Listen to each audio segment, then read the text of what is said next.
요한복음 18장 두 번째 시간입니다. 요한복음 18장 두 번째 시간. 예수님이 잡히시고 이후에 첫 번째 이제 신문을 받게 되는 장면입니다.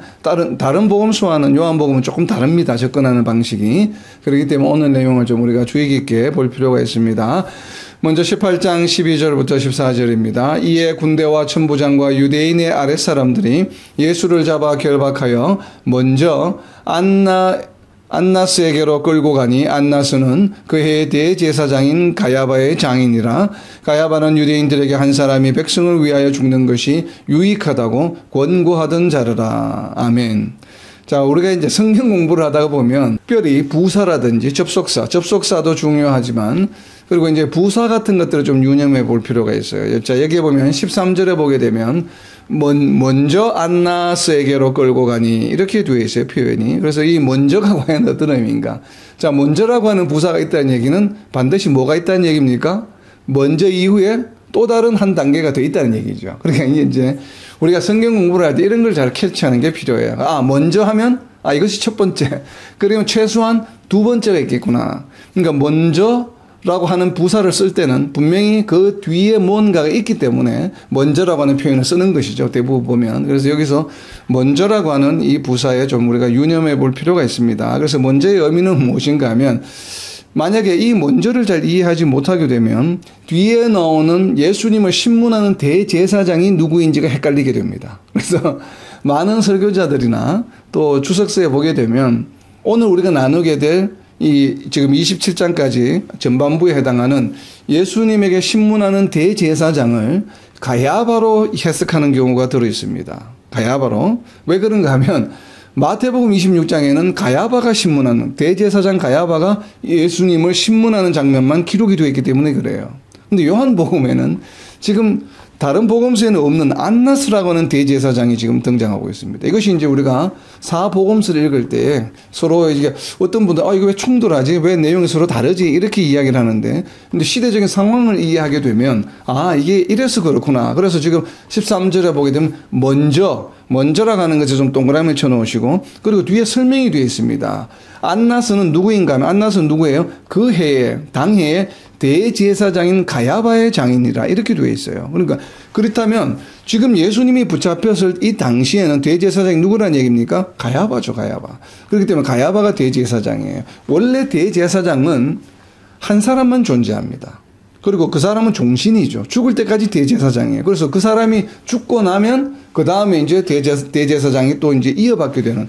그렇기 때문에 한 시대에 대제사장은 한 사람만 존재하는 것이 원래 유대의 전통입니다. 그런데 이 로마가 집권하면서 로마 제국의 지배를 받으면서 이 대제사장도 매간매직에 휘둘리게 돼요. 그러다 보니까 대제사장이 여러 명이 되기도 하고 또 전임 대제사장이라는 컨셉이 생긴 거예요. 그러니까 대제사장이 원래는 종신인데 아직 죽지도 않았는데 살아있는데도 불구하고 또 그 다음 대제사장이 생김으로 해서 전임 대제사장이라고 하는 것이 생기게 되었습니다. 그래서 오늘 여기에 보게 되면 먼저의 의미는 무엇인가 하면 가야바가 특별히 또 요한 사도가 그 해의 대제사장이 가야바라고 하는 것을 명시하고 있어요. 이 얘기는 무엇인가 하면 안나스가 그 해의 대제사장이 아니라는 것을 지금 요한 사도는 밝히고 싶은 것이죠.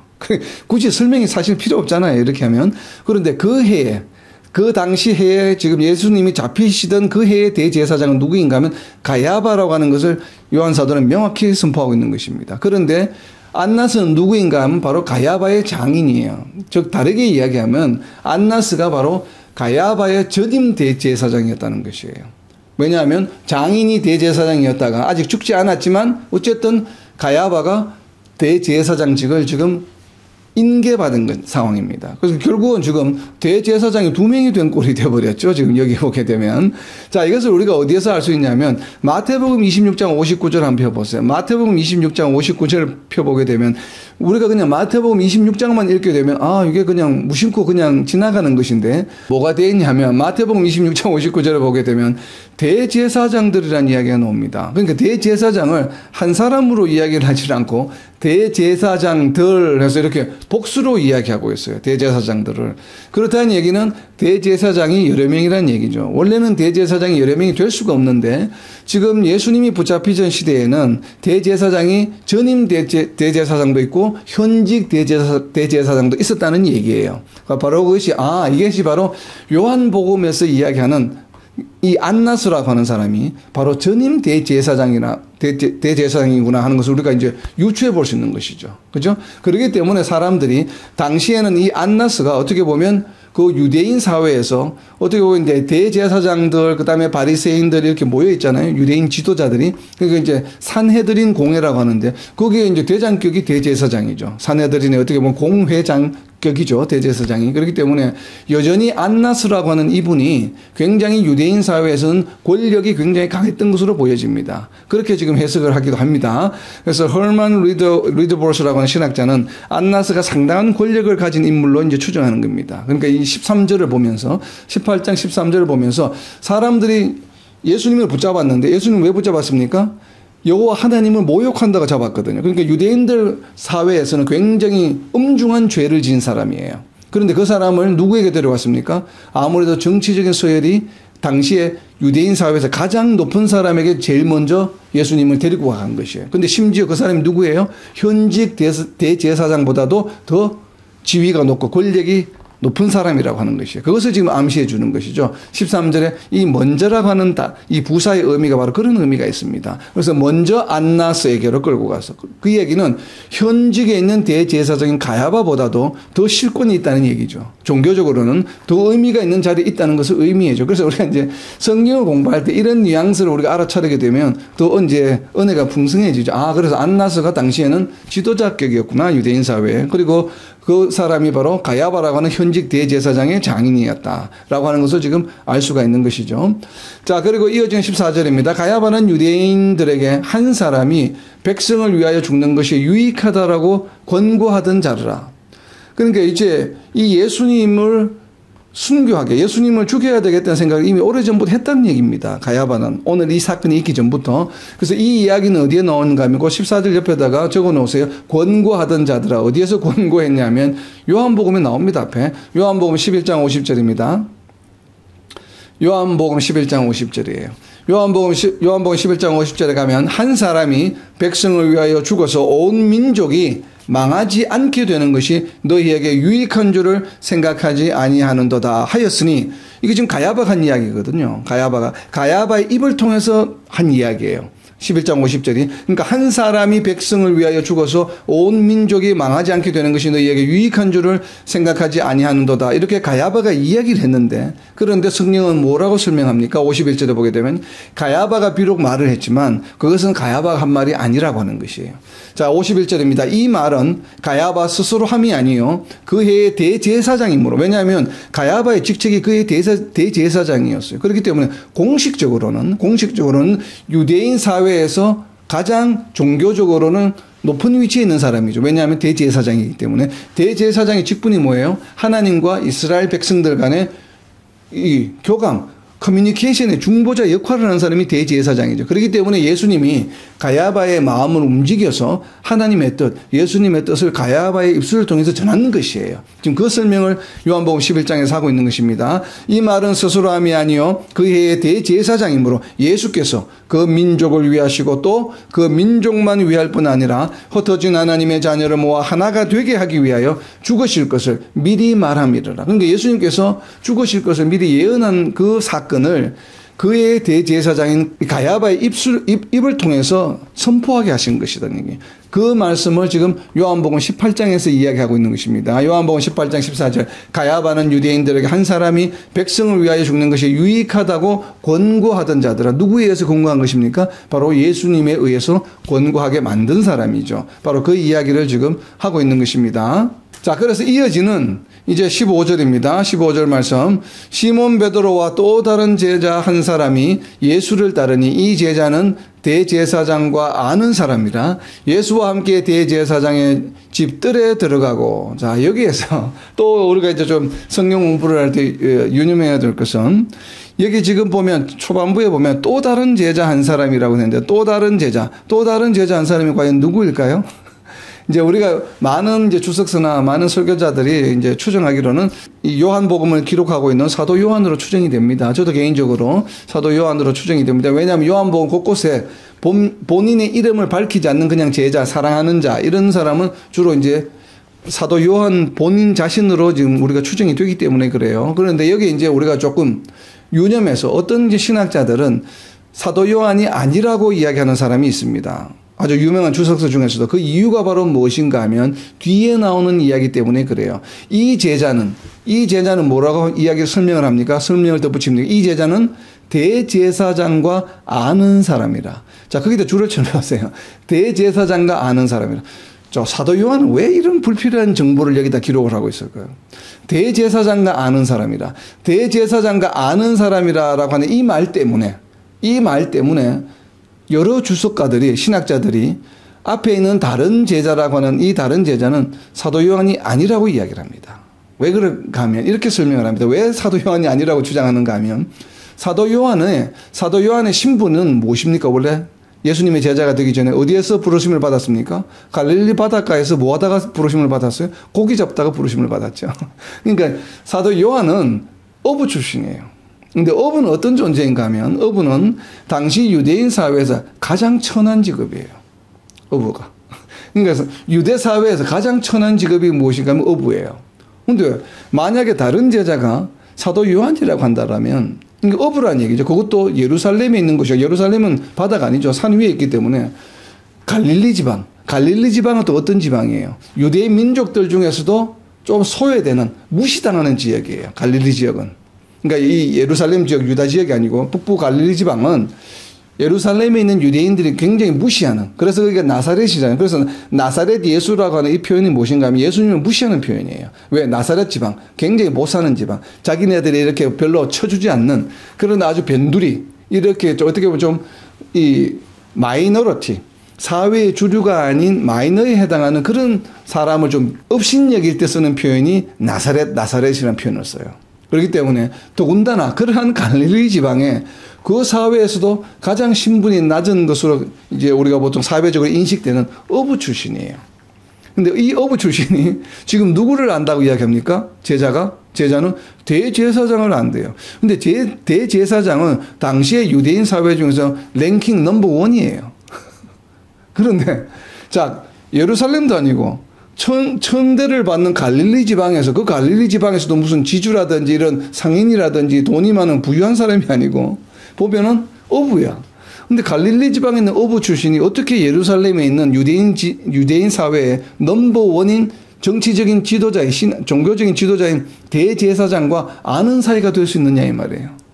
그럴듯하죠. 그렇기 때문에 여기에 있는 이 다른 제자는 요한 사도가 될 수 없다고 주장하는 신학자가 있습니다. 그래서 신학자도 그냥 신학자 아니고 요한복음 주석서 중 아주 유명하다고 하는 요한복음 주석서가 그렇게 해석을 합니다. 이제 그런 이유 때문에. 왜냐하면 사회적인 시대적인 배경을 바라볼 때에 도저히 아는 사이가 될 수가 없다. 사도 요한은 대제사장과 아는 사이가 될 수 없겠죠. 오늘날 우리가 생각을 해도 어떻게 이렇게 일용직이 아니면 어떤 노동 일을 하는 그 사람이 국무총리와 아는 사이가 될 수 있겠습니까?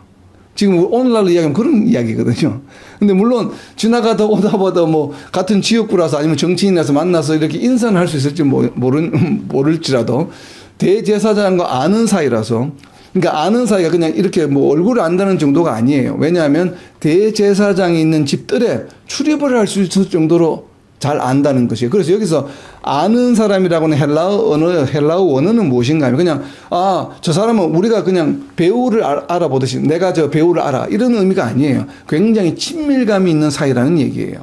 여기에서 지금 헬라어로 쓰인 안다라고 하는 단어는 굉장히 친밀감이 있다는, very close friend를 말해요. 근데 어떻게 갈릴리 지방에 있는 천한 어부가 예루살렘에 있는 대제사장, 넘버원하고 친한 클로즈 프렌드가 되냐 이 말이에요. 그러니까 이제 논리적으로 안 맞다는 것이에요. 그래서 사도 요한이 아니라 어떻게 해석을 하냐면 이렇게 재밌게 해석을 합니다. 예루살렘에 있는 예수님의 제자다 이렇게 해석을 해요. 예루살렘에 있는 예수님의 제자일 수 있죠. 왜? 예수님의 제자 중에서도 신분이 굉장히 높은 바리새인이 있었죠. 바리새인 누가 있었습니까? 요한복음 앞에 나오죠. 3장에. 누구입니까? 니고데모가 누구예요? 바리새인이에요. 근데 예수님의 제자가 이미 되었죠. 왜냐하면 예수님이, 나중에 우리 뒤에 보겠습니다만, 예수님이 십자가에 못 박히시고 죽으셨을 때 그 장사 지내는 것을 함께 했던 사람이 바로 니고데모예요. 바리새인이에요. 바리새인은 어떤 사람입니까? 유대인 사회에서 지도자격에 해당하는 사람들이에요. 근데 그런 사람들이 이미 예루살렘 내에 예수님을 따르는 무리들이 많이 있었다는 얘기예요. 그래서 그런 무리들 중에 한 제자였을 것이다라고 해석을 합니다. 상당히 신빙성 있어 보입니다. 반박하기가 어려워요. 이제 그런 이유 때문에. 뭐, 대제사장과 알 정도면 최소한 바리새인 정도는 돼야 되겠죠. 그죠? 바리새인 정도는 되어야 대제사장과 친밀한 클로즈 프렌드가 되어서 또래 이렇게 아무 때나 들어갈 수 있는 그런 뭐 관계가 되겠죠. 그런데 이제 어부이다 보니까 더군다나 세례 요한은 지금 크리스찬이잖아요. 예수님을 따르는 사람이잖아요. 그렇기 때문에 이 대제사장이 환영받을 수 없는 사람이에요. 그렇기 때문에 요한 사도가 아니라고 해석을 하는 그런 이제 해석이 있습니다. 자, 그런데 또 다른 한 해석은 자, 마가복음 1장 19절입니다. 그 다른 제자 옆에다 좀 적어 놓으세요. 마가복음 1장 19절과 20절이에요. 제가 방금 이렇게 이제 말씀드린 것은 일반적인 이야기예요. 그런데 사도 요한일 가능성이 높다라고 또 해석하시는 분은 어떻게 또 이유를 드냐면, 그래, 맞아. 사도 요한은 어부 출신이 맞아. 어부 출신이 맞기는 맞지만 어부는 어부인데 좀 레벨이 다른 어부야. 이렇게 해석을 합니다. 그것이 이제 어디에 그 정도가 있냐면 마가복음 1장 19절과 20절에 있어요. 자, 마가복음 1장 19절입니다. 조금 더 가시다가 예수님이죠. 예수님이 조금 더 가시다가 세베대의 아들 야고보와 그 형제 요한 사도입니다. 요한을 보시니 그들도 배에 있어 그물을 깁는데 어부죠. 곧 부르시니 그 아버지 세베대를 품꾼들과 함께 배에 버려두고 예수를 따라가니라. 자, 여기 품꾼들에다가 동그라미를 쳐놓으세요. 그러니까 지금 이 사도 요한이 속해 있는 사도 요한의 아버지 세베대는 그냥 일반 가난한 어부가 아니에요. 어떤 어부입니까? 직원을 두고 있는 어부예요. 저 어부예요. 선원들을 두고 있는 어부예요. 그러니까 이게 선주죠, 선주. 그러니까 배가 여러 척 있는 선주고 물고기를 잡는 어부들을 품꾼으로 둘 정도로 어느 정도 부를 갖춘 어부란 얘기예요. 그래서 아마도 갈릴리 지방에서 굉장히 유력한 이 부유한 계층이었을 가능성이 있다. 그렇기 때문에 대제사장과 좀 친분이 있을 수 있다라고 이제 이렇게 해석을 합니다. 이것 또한 뭐 일리가 있어 보입니다. 자, 이렇게 이제 우리가 성경을 해석하는 방법에 다양한 그 방법이 있어요. 그렇기 때문에 마가복음에 있는 어떤 정보를 가지고 와서 요한복음을 해석하는 것이죠. 아, 품꾼들을 둘 정도의 부유한 어부 가정이야. 라고, 그렇기 때문에 요한복음 18장 15절에 있는 다른 제자는 사도 요한이라고 해석을 해도 뭐 그렇게 억지는 아니다라고 이렇게 이제 방어를 합니다. 서로가. 이제 대제사장과 아는 사이이기 때문에 사도 요한이 아니라고 주장하는 것에 대해서 반론을 그렇게 제기하는 것이죠. 그래서 저는 좀 후자에 좀 공감이 갑니다. 왜냐하면 요한복음을 기록하고 있는 지금 사도 요한이 자신의 이름을 드러내질 않아요. 잘. 그렇기 때문에 사랑하는 자, 그리고 이런 표현을 쓰기 때문에 다른 제자라고 쓰는 것입니다. 만약에 사도 요한이 아니고 다른 제자라고 한다면 분명히 여기서는 또 다른 제자라고 하지 않고 아마 제자의 이름을 명시하였을 가능성이 높습니다. 요한복음의 특성상. 그렇기 때문에 다른 제자라고 해서 특별히 이름을 명시하지 않은 것은 사도 요한일 가능성이 높다라고 이제 이렇게 보여집니다. 그리고 또 다른 하나의 또 배경은 무엇인가 하면 당시의 헬라 문화에서는 직업의 귀천이 있었어요. 그러나 유대 문화에서는 직업의 귀천이 별로 없습니다. 오늘날이나 헬라 문화처럼. 왜냐하면 바울 사도를 보면 알 수가 있어요. 바울 사도의 신분이 무엇이었습니까? 바리새인이었죠. 그리고 바리새인 중에서도 유대인 중에서도 유대인이요. 바리새인 중에서도 굉장히 존경받는 스승 밑에서 수학을 했습니다. 공부를 했습니다. 그럴 정도로 굉장히 유대인 사회에서는 고위 계층이었어요. 그런데 바울 사도가 나중에 무엇을 합니까? 천막 만드는 일을 하죠. 천막 만드는 일도 굉장히 하층민이 하는 일이에요. 이 일 중에서 굉장히 낮은 일인데 그런 일도 하는 것이거든요. 그렇기 때문에 유대인들 사회에서는 직업에 대한 귀천이 헬라 문화나 오늘날 우리처럼 그렇게 심하지 않았다라고 또 이렇게 해석을 합니다. 그렇기 때문에 충분히 사도 요한이었을 가능성이 높다라고 이렇게 이제 해석을 합니다. 참고로 이렇게 말씀을 드리고 이제 이어지는 16절입니다. 베드로는 문 밖에 서 있는지라 대제사장을 아는 그 다른 제자가 나가서 문 지키는 여자에게 말하여 베드로를 데리고 들어오니 문지키는 여종이 베드로에게 말하되 너도 이 사람의 제자 중 하나가 아니냐 하니 그가 말하되 나는 아니라 하고 그 때가 추운 고로 종과 아랫 사람들이 불을 피우고 서서 쬐니 베드로도 함께 서서 쬐더라. 아멘. 자, 여기 이제 베드로가 나는 아니라 드디어 이제 부인하는 장면이 나오죠. 이 부인하는 장면은 예수님의 예언의 말씀이 성취되는 것이죠. 그 나는 아니라 옆에다 적어 놓으세요. 요한복음 13장 38절입니다. 요한복음 13장 38절. 예수님께서는 이 모든 일들을 이미 다 알고 계셨죠. 자, 요한복음 13장 38절입니다. 예수께서 대답하시되 네가, 여기서는 베드로죠. 네가 나를 위하여 네 목숨을 버리겠느냐. 내가 진실로 진실로 네게 이르노니 닭 울기 전에 네가 3번 나를 부인하리라. 바로 이 말씀이 그대로 지금 이루어지고 있는 것이에요. 그렇기 때문에 예수님이 하신 말씀은 단 하나도 땅에 떨어지지 않아요. 심지어 예수님의 수제자라고 하는 베드로가 배신할 것을 미리 아시고서 이렇게 예언의 말씀을 하셨던 것이죠. 그래서 이것이 결국은 베드로가 나는 아니라라고 했던 이 말이 그대로 지금 성취가 되고 있는 것이죠. 자, 이 장면은 17절에 있는 이 예수님이 하신 말씀은 우리가 이제 조금 이따 하게 될 뒤에 나오는 요한복음 18장 20절에 예수님의 사역과 굉장히 대조가 됩니다. 18장 20절에 보게 되면 이 베드로가 왜 이렇게 본인은 아니라고 부인을 했을까요? 왜 그렇습니까? 베드로가 지은 죄가 있죠. 베드로가 무슨 죄를 지었습니까? 바로 얼마 전에 지금 지금 예수님이 신문을 받기 전에 불과 몇 시간 전에 일이 있었죠. 무슨 일이 있었습니까? 베드로가 잡으러 온 그 종의 귀를 베어버렸죠. 그러니까 지금 자기는 네가 그 자리에 있었던 귀를 베었던 사람이 아니야? 하니까 상해를 했으니까 유대인 율법도 그렇고 로마에서도 그렇고 어떻게 했습니까? 율법이 귀를 베게 되면 상해를 하게 되면 그대로 벌을 주거든요. 그러니까 뭐 귀를 베었으면 본인도 귀를 베어야 돼요. 그러니까 벌칙이. 그러니까 이제 불안한 거죠. 무서웠던 것이죠. 그래서 아마 아니라고 했을 가능성이 있다라고 또 이렇게 해석하시는 분도 있습니다. 아마 그랬을 가능성이 있어 보입니다. 그런데 또 다른 한 측면에서 보게 되면 이제 이어질 우리가 18장 20절에 보게 되면 예수님께서는 모든 것을 다 오픈해서 말씀하셨어요. 그런데 지금 그 장면과 예수님이 담대하게 복음을 전하시는 모습과 베드로의 모습, 이렇게 좀 이제 나약한 모습을 비교해주는 그런 장면이다라고 또 이렇게 해석하시는 분도 있습니다. 그 부분도 역시 공감이 됩니다. 자, 이어진 18절에 보게 되면 또 재밌는 표현이 있습니다. 그 때가 추운 고로. 자, 추운 고로 해도 또 줄을 쳐는 아니, 왜 이 추운 고로라고 하는 표현을 왜 썼을까? 지금 이때가 언제예요? 지금 예수님이 잡히셔서 신문 받으시는 때가 언제입니까? 6월절이에요. 6월절은 언제입니까? 6월절. 우리 6월절 언제입니까? 얼마 전에 6월절이었죠. 6월절 언제예요? 보통 우리가 지금 3월경입니다. 3월경, 4월경. 그러니까 3, 4월경이에요. 그렇기 때문에 춥지 않아요. 춥지 않은데 왜 추운 거로? 그러니까 여기 춥다는 얘기는 그 때가 추운 거로. 그러니까 이 시점이 지금 예수님이 신문 받으시던 이 6월절은 따뜻한 때예요. 추운 때가 아니에요. 그런데 특별히 이 날은 추웠던 모양이에요. 그래서 설명이 그 때가 지금 이 때가 신문 받으시는 때가 춥기 때문에 뭘 했냐면 불을 피웠어요. 근데 이 불이 우리가 겨울에 추울 때 피우는 모닥불이 아니에요. 여기 불이라고 되어 있는 헬라어 원어를 보게 되면 이 헬라어 원어 불 옆에다 적어 놓으세요. 요한복음 21장 9절에 나오는 단어와 동일한 단어예요. 자, 요한복음 21장 9절입니다. 예수님이 제자들과 함께하는 장면에서 이 단어가 쓰입니다. 그런데 지금 18절에서는 그냥 불로 되어 있는데 이것이 그냥 불이 아니에요. 우리가 막 겨울에 한겨울 추울 때 막 불이 활활 타오르는 불을 피우는 그런 불이 아니에요. 그렇기 때문에 그 때가 추운 거로 종과 아랫사람들이 몰아서 불을 피우고죠. 불을 피우고. 원래 불이 있던 것이 아니에요. 갑자기 날씨가 추워졌기 때문에 불을 피운 것이에요. 그래서 이 불은 요한복음 21장 9절에 보게 되면 육지에 올라보니 뭐라고 되어 있습니까? 숯불이 있는데 그 위에 생선이 놓였고 떡도 있다. 숯불이에요, 숯불. 그러니까 생선을 굽는 숯불 정도예요. 우리 옛날에 왜 이조시대 때 우리 옛날에 보면 양반집 안에 보면 이 화로 놋그릇에다 숯을 이렇게 피워놓죠. 방을 따뜻하게 하기 위해서. 바로 그런 것이에요.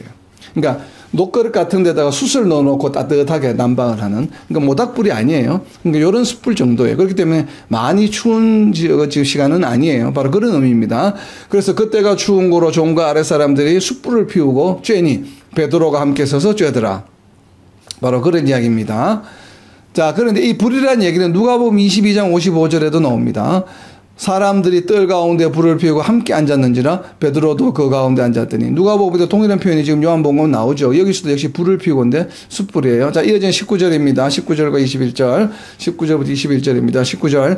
대제사장이 예수에게 그의 제자들과 그의 교훈에 대하여 물으니 예수께서 대답하시되 내가 드러내놓고 세상에 말하였노라. 모든 유대인들이 모이는 회당과 성전에서 항상 가르쳤고 엄밀하게는 아무것도 말하지 아니하였거늘 어찌하여 내게 묻느냐. 내가 무슨 말을 하여든지 들은 자들에게 물어보라. 그들이 내가 하던 말을 아느니라. 아멘. 자, 여기에서 이제 대제사장, 19절 대제사장에 동그라미를 쳐놓으세요. 여기 대제사장은 안나스입니다. 안나스. 왜 그런가 하면, 이제 많은 어떤 신학자들이나 어떤 분들은 여기에 있는 대제사장이 가야바라고 자꾸 주장하시는 분들이 있습니다. 왜 그런가 하면 마태복음 26장에 가야바 대제사장이 신문하는 장면이 나오기 때문에 그래요. 근데 마태복음에는 또 안나스에 대한 이야기가 없습니다. 가야바 대제사장이 예수님을 신문하는 장면만 나와요. 근데 지금 요한복음 18장에서는 가야바가 신문하는 장면이 나오질 않고 안나스가 신문하는 장면만 나와요. 왜 그렇습니까? 24절을 보세요. 24절을 보게 되면 뭐라고 되어 있습니까? 24절에 안나스가 예수를 결박한 그대로 대제사장 누구에게? 가야바에게 보내니라. 그러니까 24절 이전에 나온 대제사장은 가야바가 아니에요. 왜냐하면 아직까지도 예수님은 가야바에게 보내지지 않았어요. 누구에게 왔습니까? 먼저 안나스에게 왔기 때문에 그렇습니다. 그렇기 때문에 먼저 안나스에게 와서 지금 19절에 있는 대제사장이 예수에게 그의 제자들과 그의 교훈에 대하여 물으니 할 때 이 물은 대제사장은 누구인가 하면 누구예요?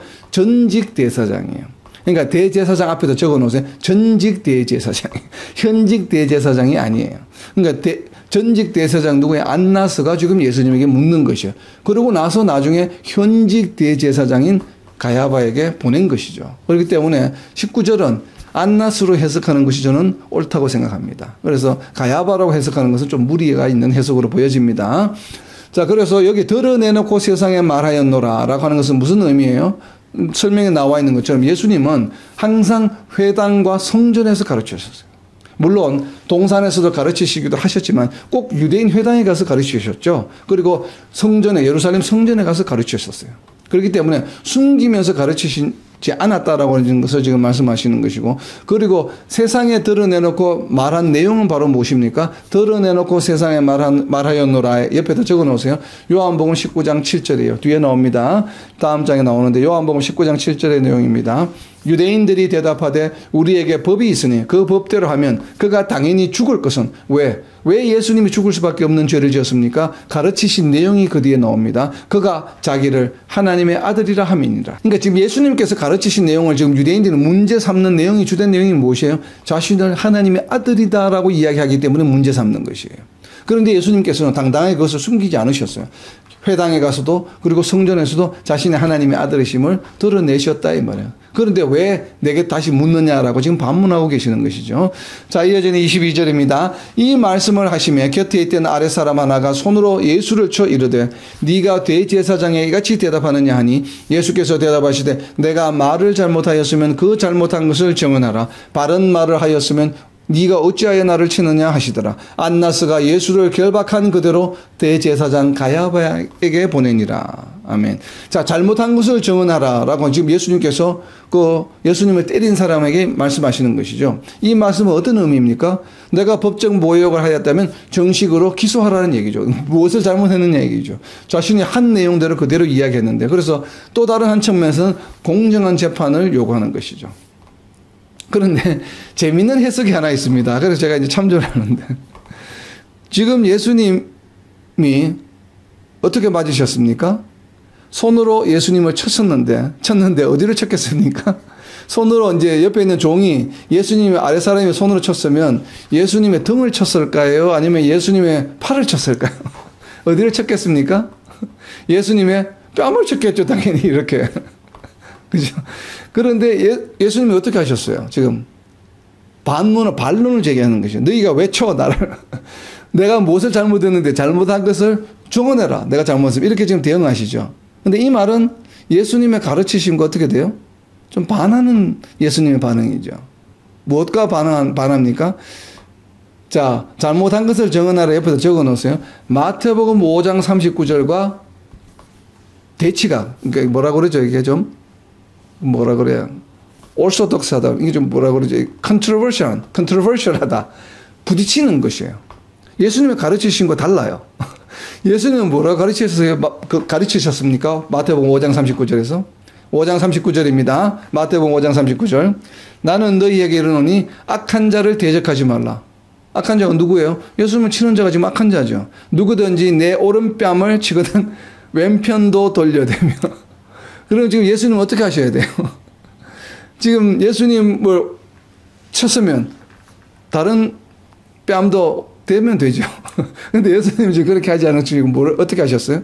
네가 나를 왜 쳐? 이런 지금 잘못한 것을 정언하라. 바른 말을 하였으면 네가 어찌하여 나를 치느냐. 지금 반론을 제기하고 계시죠. 그래서 어떤 분은 아니 예수님이 이렇게 가르치시는데 왜 예수님은 또 그렇게 하시지 않고 이렇게 행동하느냐라고 반문을 제기하는 분들이 있습니다. 그래서 그것을 또 해석해 주석한 또 주석서가 있어요. 이제 이러한 반론이 제기되기 때문에 이것을 그러면 서로 예수님이 가르치신 것과 예수님이 하신 행동이 다르다는 얘기냐? 말과 언행 일치가 안 되는 것이냐? 이렇게 반론을 제기하는 것에 대해서 어떻게 해석을 하냐면 이렇게 해석을 합니다. 원수에 대한, 지금 마태복음 5장 39절은 주제가 무엇이에요? them이 무엇인가 하면 원수를 사랑하라라는 것이에요. 원수를 사랑하라. 그러니까 5장 39절, 마태복음 5장 39절에 왼뺨을 때리거든 오른뺨, 내 오른뺨을 때리거든 왼편도 돌려대라고 하는 것은 무엇을 이야기하는 것인가 하면 원수를 사랑하라고 하는 것을 강조하기 위함이에요. 그래서 원수를 사랑하라고 하는 것인 반면에 지금 요한복음 18장 23절에서 예수님께서 하시는 이 반응은 무엇인가 하면 원수를 사랑하라 사랑하지 말라고 하는 그 theme, 그 주제가 아니라고 하는 것이에요. 지금 예수님이 말씀하시는 요한복음 18장에서의 theme은 무엇인가 하면 공의와 진실에 관한 이야기예요. 진실과 공의가 원수를 사랑하는 것보다 우선이라는 것이에요.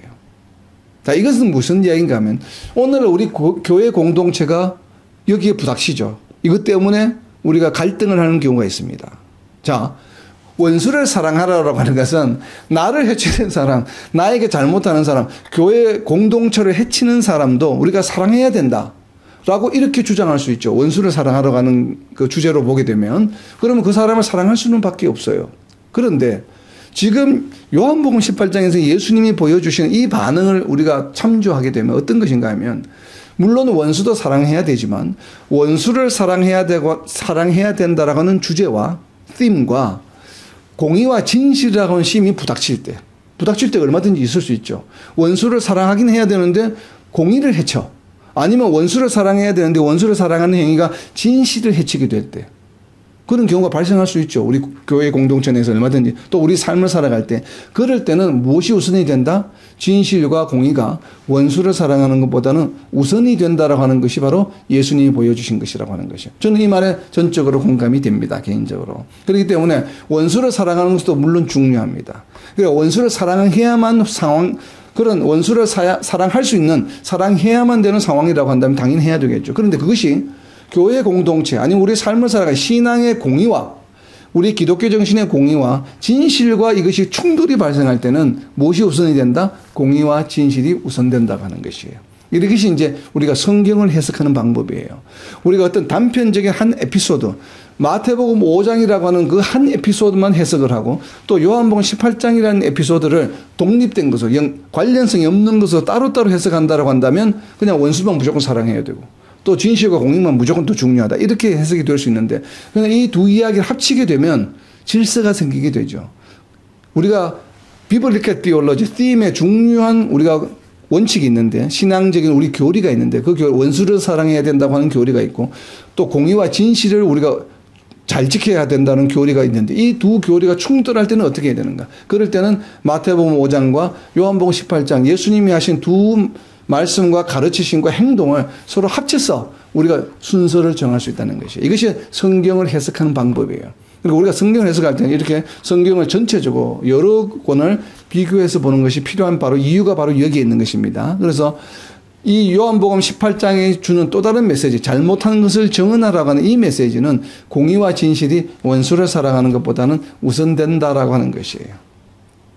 또 다른 가능성은 무엇인가 하면 예수님과 그 다음에 주다이즘이 유대주의가 충돌하는 것으로도 해석을 합니다. 왜냐하면 유다이즘은 무엇인가 하면 하나님의 아들이라고 하는 것은 유대주의에서는 도저히 용납이 안 되는 것이거든요. 근데 예수님 어떤 분이세요? 복음이잖아요. 복음. 새로운 복음의 내용, 복음으로 오신 분이잖아요. 그죠? 그렇기 때문에 예수님과 유대주의가 충돌하는 장면이 바로 지금 요한복음 18장 22절부터 24절까지다. 그래서 이 장면은 유대주의와 예수님이 충돌하는 장면으로 이렇게 해석하기도 합니다. 이 해석도 저는 공감이 갑니다. 자, 그리고 이어지는 이제 마지막 파트입니다. 25절부터 27절입니다.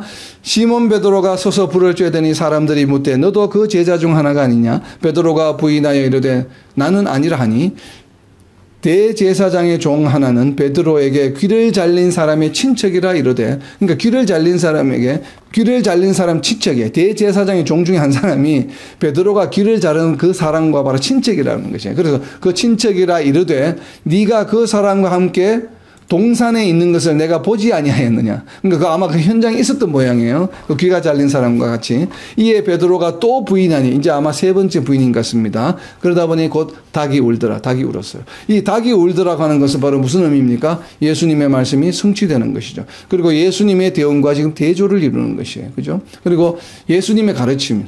지금 베드로는 예수님을 부인했습니다. 예수님을 부인하는 것과 예수님을 시인하는 것과 관련된 예수님의 가르치심이 있습니다. 그 가르치심에 지금 베드로는 정면으로 부인하는 것이죠. 그러니까 예수님의 가르치심을 거역한 것이죠. 베드로는 예수님의 가르치심을 듣고 배웠습니다. 그런데 배웠는데도 불구하고 지금 베드로가 이렇게 하는 것은 지금 우리가 어떻게 이해해야 될지 모르겠어요. 그죠? 자, 예수님의 가르치심이 어디에 나오는가 하면 베드로가 또 부인하니 그 옆에다 적어 놓으세요. 마태복음 10장 32절과 33절 말씀을 정면으로 배치하는 것이에요.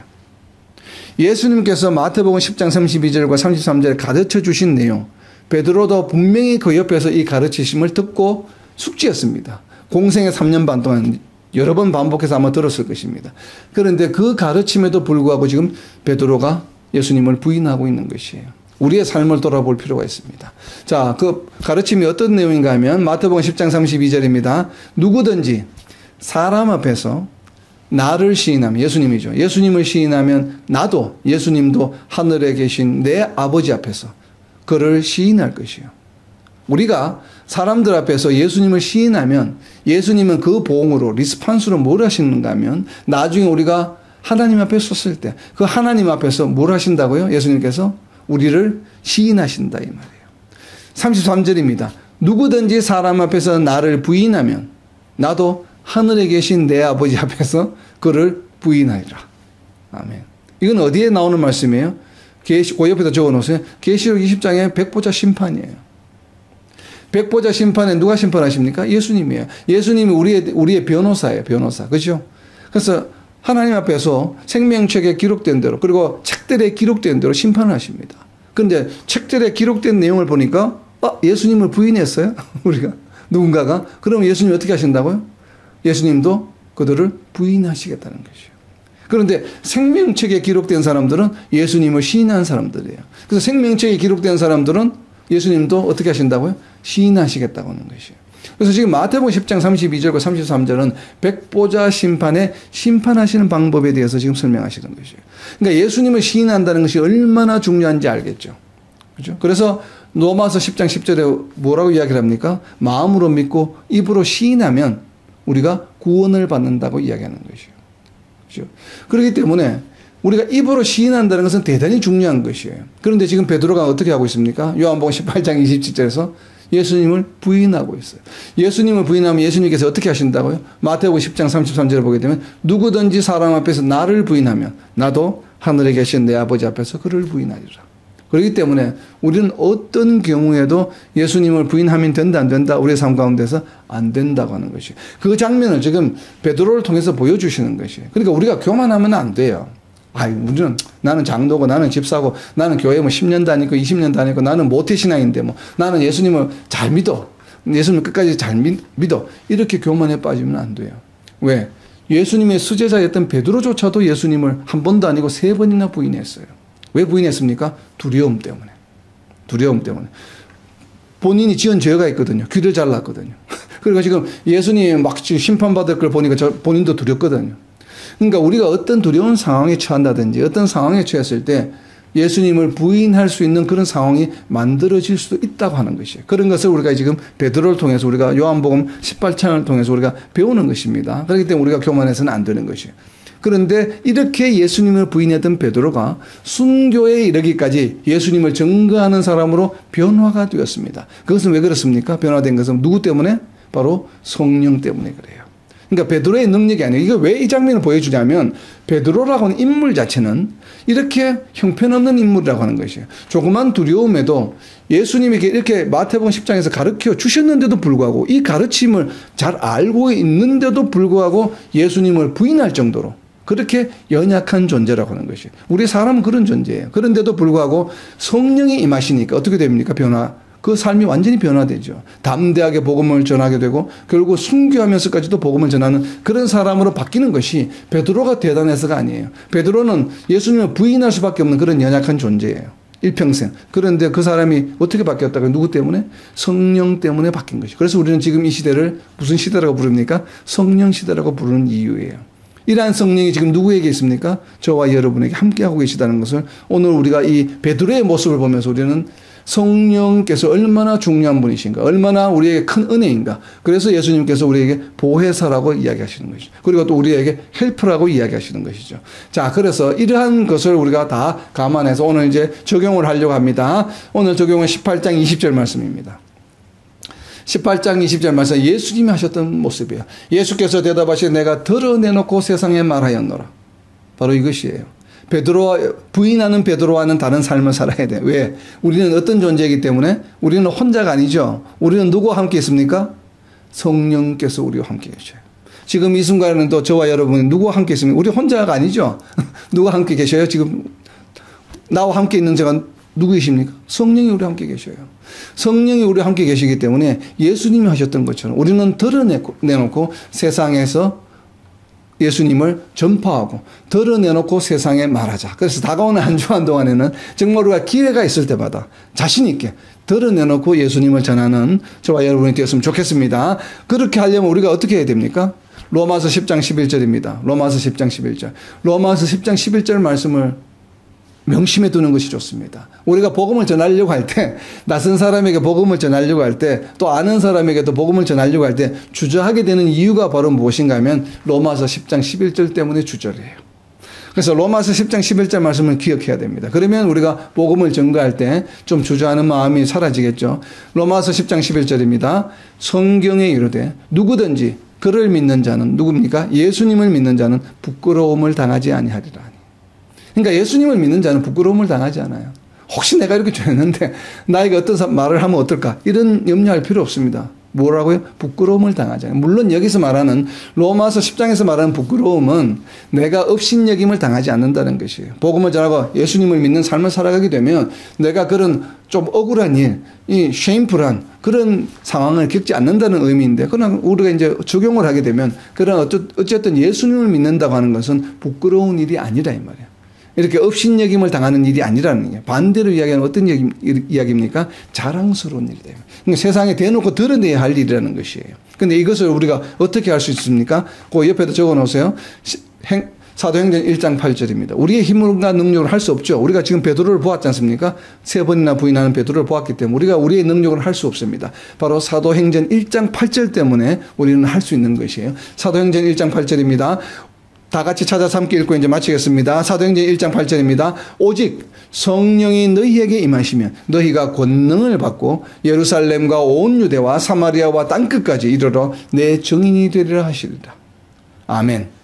바로 이것입니다. 우리가 혼자 있는 것이 아니에요. 우리에게 누가 있습니까? 성령이 임하셔서 성령께서 우리와 함께 하셔요. 그런데 그런 성령이 어떤 성령이에요? 전지전능한 권능을 가지신 분이에요. 그렇기 때문에 성령이 우리와 함께 있다고 하는 것은 바로 우리가 어떤 존재라고요? 능력을 발휘할 수 있는 존재라고 하는 것입니다. 그래서 우리가 정말 지금 현재 우리가 어렵고 힘든 상황에 처해 있습니까? 낭망할 수밖에 없는 그런 상황에 처해 있습니까? 우리는 그럴 필요가 없어요. 왜? 우리에게는 보혜사, 헬퍼, 우리를 도와주시는 분이 계시기 때문에 내 능력은 도저히 할 수 없는 일 같아. 우리가 뭐 신앙적인 일 말고도 세상적인 일도 마찬가지예요. 공부해야 되는데 열심히 해야 되는데 뭘 해야 되는데 뭘 시험을 패스해야 되는데 염려가 됩니까? 염려할 필요가 없습니다. 다니엘서 1장 말씀, 다니엘서 1장 마지막 부분에 있는 말씀 오늘 한번 묵상해 보시기 바랍니다. 꼭 찾아서 다니엘이 예수님을 바라보고 하나님을 바라보고 여호와 하나님을 바라보고 날마다 하나님을 바라보며 예배드리고 기도했습니다. 그러니까 하나님께 다니엘에게 어떤 축복을 주셨어요? 그냥 신앙적으로 열심을 다해서 하나님을 잘 섬기는 그런 은혜를 주시기도 하셨지만 무슨 은혜를 주셨습니까? 세상 공부도 옆에 있는 친구들, 같은 학생들, 다른 사람들보다 어떻게 10배나 잘하도록 만들어 주셨어요. 이것이 하나님의 은혜예요. 하나님의 은혜는 꼭 신앙적인 측면에만 축복이 있는 것이 아니에요. 어디에도 세상적인 지식, 세상적으로 공부하는데도 다니엘을 10배로 지혜가 충만하게 해주셔서 다른 옆에 있는 같이 배우는 사람들보다도 10배나 더 세상의 지식에 능하게 하셨다라고 분명하게 다니엘서 1장에서 선포하고 있습니다. 저는 이 말씀을 믿습니다. 그렇기 때문에 성령의 권능이 임하게 되면 우리가 세상적인 공부를 할 때에도 능력을 더해 주신다고 믿습니다. 그렇기 때문에 정말 날마다 다니엘처럼 하나님을 바라보고 예배하며 기도하며 나아가는 것이 필요하겠죠. 그러면 반드시 그러한 권능을 주시리라 믿습니다. 그래서 우리의 온 삶을 통해서 땅끝까지 복음을 전하는 저와 여러분, 그리고 승리하는 삶을 살아가는 저와 여러분, 이 땅의 모든 하나님의 백성들이 되시기를 예수님의 이름으로 선포합니다. 아멘.